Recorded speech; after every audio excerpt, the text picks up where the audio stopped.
The rain fell hard that night, beating against the thin roof of the old countryside house where Elena stood trembling, her suitcase soaked, her heart breaking. Her stepmother's voice still echoed in her mind, sharp, cold, final. "You've brought shame to this family. Marry that penniless farmer or leave this house forever." And with that, the door had slammed shut. Before I tell you what happened next, tell me in the comments where you're watching from. I love knowing who's listening. Elena was only 19. Gentle, quiet, with eyes too kind for the cruelty around her. Her mother had died when she was young, and her father had remarried a woman named Margaret, whose heart was as hard as the stones that lined their driveway. When her father passed away, Margaret inherited everything: the land, the house, and the power to decide Elena's fate. So when Elena's secret came out, that she was carrying a child from a man who had promised her love and then disappeared, Margaret saw her as nothing but disgrace. "You'll marry the first man desperate enough to take you," she spat, "and pray he keeps your secret." That man was Thomas Hale, a poor woodcutter who lived at the edge of the forest.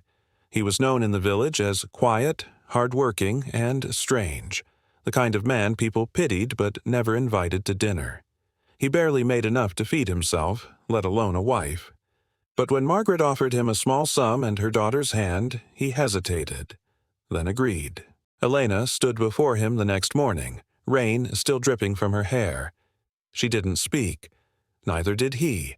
The ceremony was small, cold, and wordless. Villagers whispered behind their hands. The orphan girl, the pauper husband, the shameful union. But Thomas didn't treat her cruelly. He didn't touch her without her consent. He simply gave her space, his small home, one bed he offered to share, but never forced her to. He cooked when she was sick, brought her wildflowers without saying why, and mended the leaking roof when she couldn't sleep through the storm. At first, she thought he pitied her. Then, one night, she saw him sitting outside in the moonlight, holding a tiny, carved cradle. Made of wood, rough but beautiful. He looked at it the way one might look at a dream they weren't allowed to have. And that's when her heart began to change. Weeks turned into months. Elena's belly grew, and so did her understanding of the man she had been forced to marry. He never asked about her past, never judged her. When she cried, he let her. When she laughed, the rare times she did, his eyes softened as if he was seeing sunlight for the first time. But Margaret hadn't forgotten. Word spread through the town that Elena's child didn't belong to Thomas, and soon the whispers turned to mockery. "She fooled him," they said. "That's not his blood." One afternoon, Margaret came to the little cottage, dressed in wealth and cruelty. "I warned you," she sneered.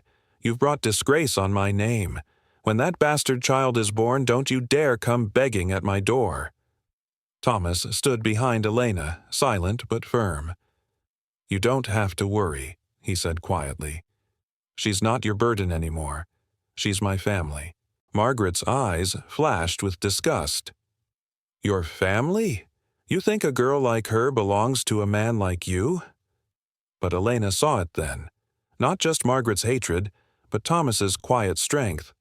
He didn't raise his voice. He didn't fight back. He simply reached for Elena's hand and led her inside, closing the door between them and the world that judged them both. The months that followed were hard. Food was scarce, money even scarcer. But Thomas worked day and night, cutting wood until his hands bled, saving every coin.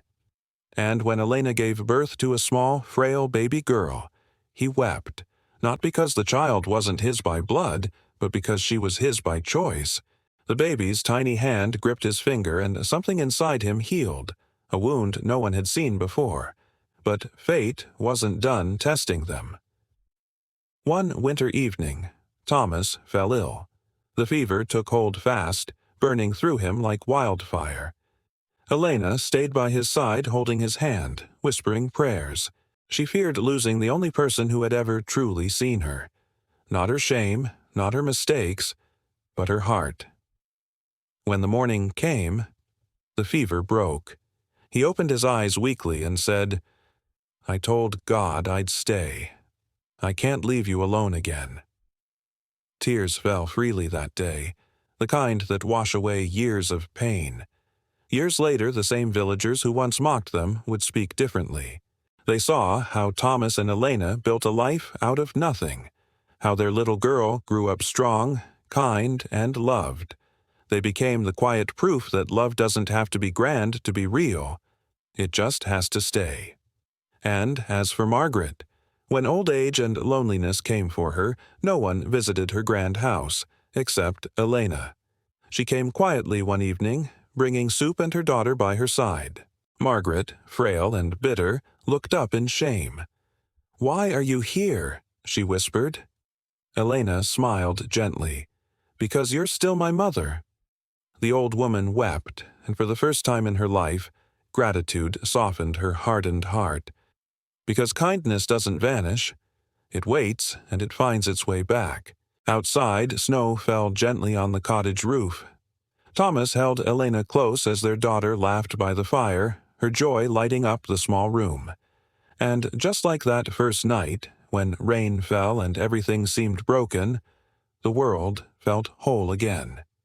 If this story touched your heart, share it with someone who believes love can heal anything.